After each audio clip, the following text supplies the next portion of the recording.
Hi all, welcome to Vijayamala சக்கரவர்த்தி channel. So இன்றைக்கு உண்டான லன்ச் மெனு என்ன அப்படின்றத நம்ம கிச்சனுக்குள்ளே போய் பார்க்கலாம் வாங்க. இன்றைக்கு உண்டான சமையலில் இந்த காய்கறிகள்லாம் தான் இருக்க போகிறது. நேற்றுக்கு நான் மார்க்கெட் போயிருந்தேன். ரொம்ப அருமையான ஃப்ரெஷ் கத்திரிக்காய், பேபி கத்திரிக்காய் கிடச்சிது. அதே போல் நல்ல வெண்டைக்காய் கிடச்சிது. ஸோ இதெல்லாம் பார்த்த உடனே இன்றைக்கி எனக்கு இது எல்லாத்தையும் பண்ணி சாப்பிட்ணுன்ற அளவுக்கு ஆசை வந்துடுத்து. இதெல்லாம் தான் இன்றைக்கி இருக்க போகிறது. ஸோ அதுக்கு முன்னாடி எல்லாருமே விஜயமாலா சக்கரவர்த்தி சேனலை லைக் பண்ணுங்கள், சப்ஸ்கிரைப் பண்ணுங்கள். வாங்க நம்ம குக்கிங்குள்ளே போகலாம்.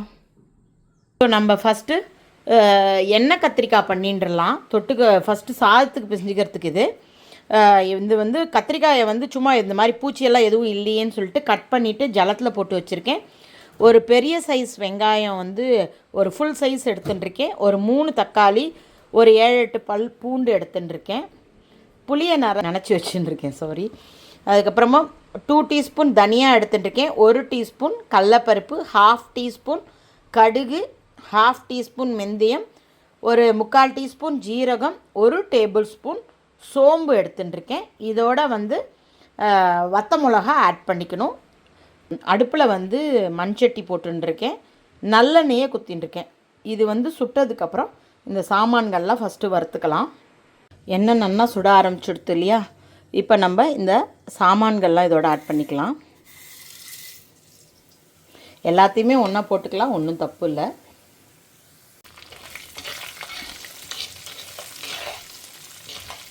கடுகு, வெந்தயம் எல்லாம் நல்லா பொரிஞ்சு செவந்து வரணும்.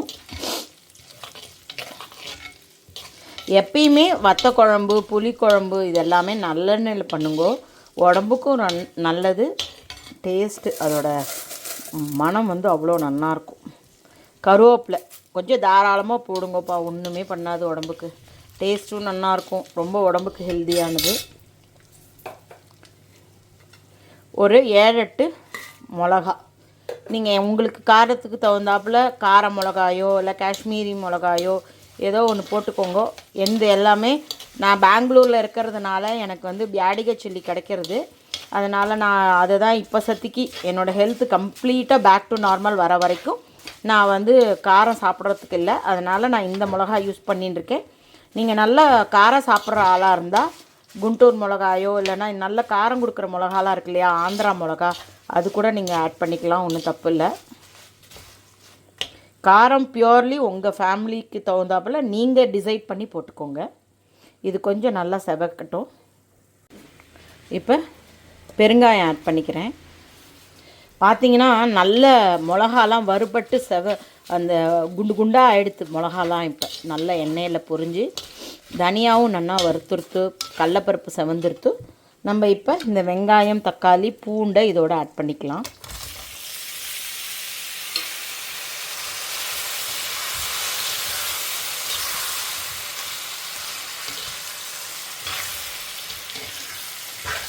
இது நல்லா பச்சை வாசனை போகிற வரைக்கும் இதை வதக்கணும்.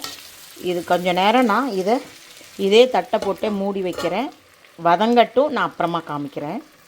இப்போ ஒரு 8-10 நிமிஷம் போல் சிம்மில் வச்சு வதக்கியிருக்கேன்.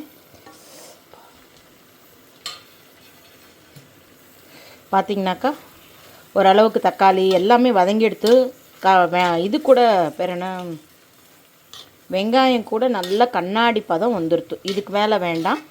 இது அப்படியே மிக்ஸி ஜாருக்கு ட்ரான்ஸ்ஃபர் பண்ணி ஆற வச்சுட்டு அரைச்சி எடுத்துக்கலாம். நான் இதை இப்போ ஒரு தட்டில் ட்ரான்ஸ்ஃபர் பண்ணியிருக்கேன். ஏன்னா ஆறலைன்னா அப்படியே மிக்ஸி பட்டார்னு திறந்துடும் அரைக்கிறச்ச.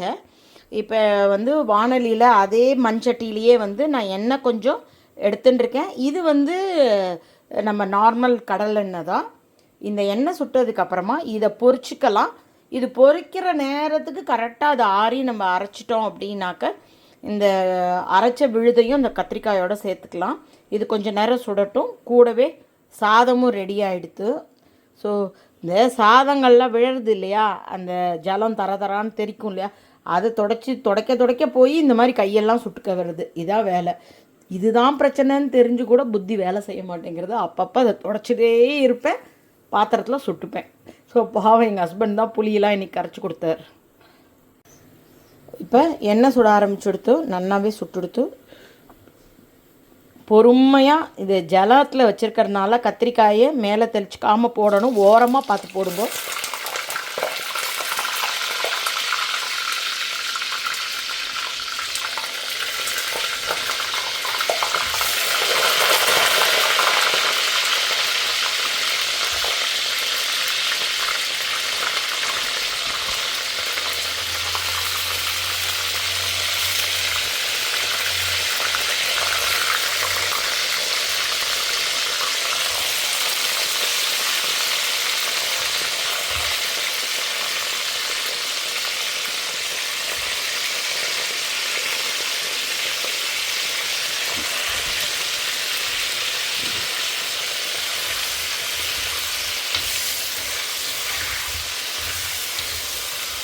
சின்னவங்கெல்லாம் ட்ரை பண்ணுறதா இருந்தால் பயங்கர ஜாக்கிரதையாக பண்ணுங்கோ.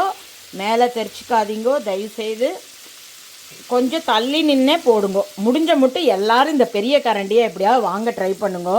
ஸோ தட் உங்கள் சேஃப்டி ரொம்ப நல்லா இருக்கும் இதுக்கு. இப்போ நான் இதுக்கு மட்டும் ஒரு அரை டீஸ்பூன் உப்பு போடுறேன். இப்போ இது நல்லா எண்ணெயில் சுண்ட அப்படி சுருங்கி போகிற அளவுக்கு ஆகட்டும். நான் இதை இப்போ மூடி போட்டு வச்சு விட்றேன். ஸோ மேலே தெரிக்காமல் இருக்கும்.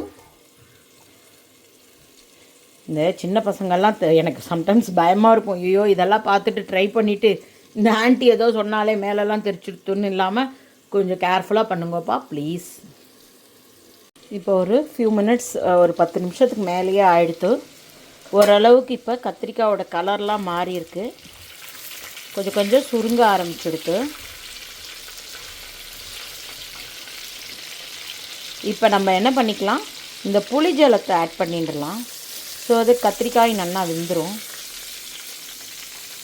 இதுக்கு தேவையான உப்பை போட்டுடலாம்.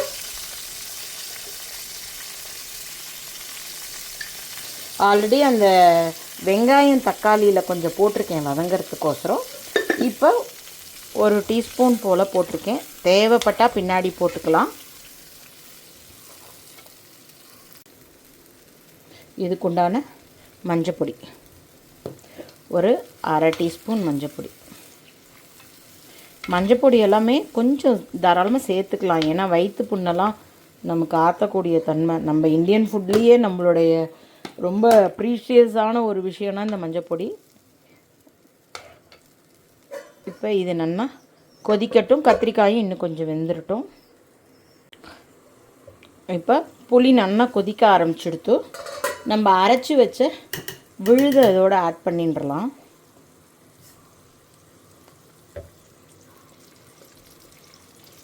வெங்காயம் தக்காளி பூண்டு அப்புறமா இந்த மசாலா வறுத்துண்ட சாமான்கள் எல்லாத்தையுமே இதோட அரைச்சின்ட்டு இதுக்கப்புறமா இந்த எண்ணெயெல்லாம் நல்லா பிரிஞ்சு வரணும். அது வரைக்கும் இது நல்லா கொதிக்கணும். உப்பு பார்த்துக்கோங்க. ஒருவேளை உங்களுக்கு உப்பு தேவைப்பட்டதுன்னா உப்பு ஆட் பண்ணிக்கோங்க.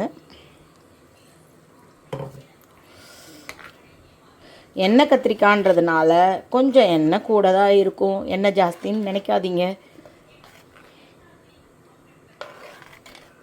ஏன்னா கொஞ்சம் பொரிக்கிற மாதிரி போட்டிருக்கேன் இல்லையா, அதனால் அப்படி தான். இதை நான் இப்போ மூடி வச்சுடுறேன். கூடவே வெண்டைக்காயை வதக்கிக்கிறதுக்கு வானலியில் எண்ணெய் போட்டுருக்கேன்.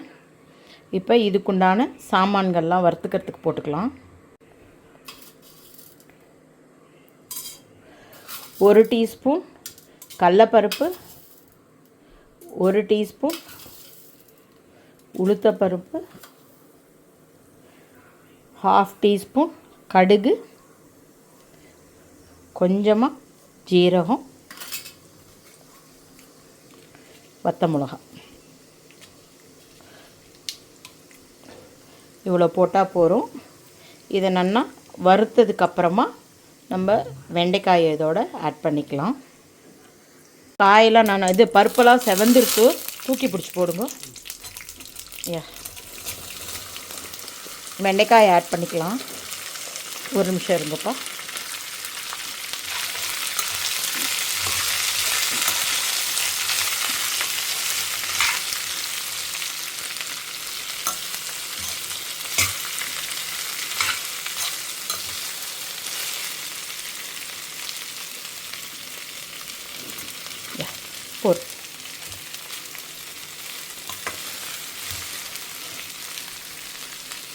இப்போ இதை நல்லா வதங்கட்டும்.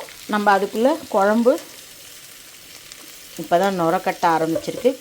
எண்ணெய் பிரிஞ்சு வரட்டும். இதையும் சின்னதாக வச்சுருக்கேன், இதையும் சின்னதாக வச்சுருக்கேன். பார்த்திங்கன்னா இப்போ கொஞ்சம் கொஞ்சமாக எண்ணெயெல்லாம் பிரிஞ்செடுத்து குழம்புமே வற்றி எடுத்து இந்த அளவுக்கு இது போகிறோம். இதுக்கு மேலே நம்ம தாளிப்பு வடகம் தாளித்து கொட்டிடலாம். நான் முன்னாடி கத்திரிக்காய் போடுற நேரத்தில் எந்த தாளிப்புமே போடலை. ஜஸ்ட்டு ஸ்ட்ரைட்டாகவே நான் வந்து கத்திரிக்காயை அது மேலே போட்டிருந்தேன். இப்போ நல்லா அதாவது கொதிக்க ஆரம்பிச்சிருத்து. நான் இதை இப்போ ஆஃப் பண்ணி விடுறேன். வெண்டைக்காயும் பார்த்திங்கனாக்கா கூடவே ஓரளவுக்கு நல்லா வதங்கி எடுத்து இந்த ஸ்டேஜில் நம்ம இதுக்கு உப்பு போட்டுக்கலாம்.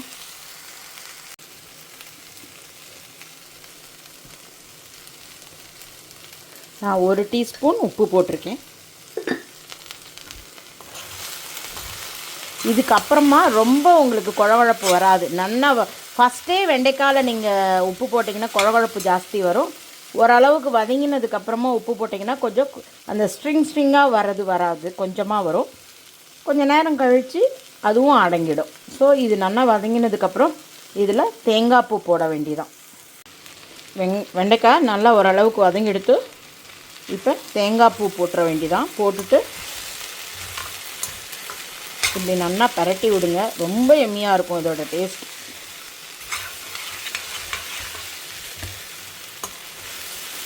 ரொம்ப நேரம் தேங்காய் போட்டு வதக்க வேண்டாம். ஒரு 2 மினிட்ஸ் கழித்து இதை ஆஃப் பண்ணால் நமக்கு காய் ரெடி ஆகிடும். இப்போ நம்ம தாளித்து கொட்டுறதுக்கு எண்ணெய் வச்சுட்டுருக்கேன். இப்போ ஒரு உருண்டை தாளிப்பு வடகம் எடுத்துட்டுருக்கேன்.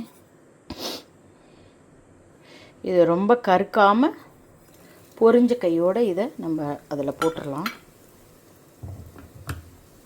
நல்ல வாசனை வரணும்.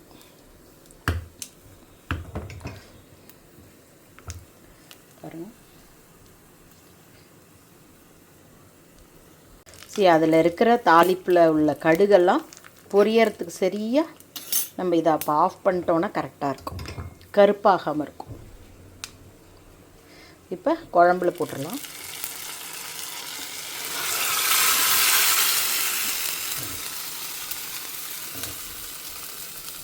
செம்ம வாசனை, அப்பா பட்டையை கலப்புது வாசனை. ஸோ அசத்தலான எண்ணெய் கத்திரிக்காயும் வெண்டைக்காயும் ரெடி பண்ணிட்டேன். இன்றைக்கு உண்டான லன்ச் மெனு ரெடியாக எடுத்து பேபி கத்திரிக்காய், அதாவது ரொம்ப பிஞ்சு கத்திரிக்காய் போட்டு ஒரு எண்ணெய் கத்திரிக்காய் மாதிரி பண்ணியிருக்கேன். இது மாலா ஸ்டைல் எண்ணெய் கத்திரிக்காய்.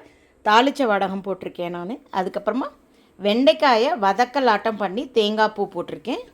தயிர் இருக்குது, சாதம் இருக்குது. சான்ஸே இல்லை. இன்றைக்கி இந்த வாசனை எனக்கு இம்மீடியட்டாக சாப்பிடணும் போல் அப்படியே நாக்கில் ஜலம் ஊறுறது. Hope you are all enjoying my video.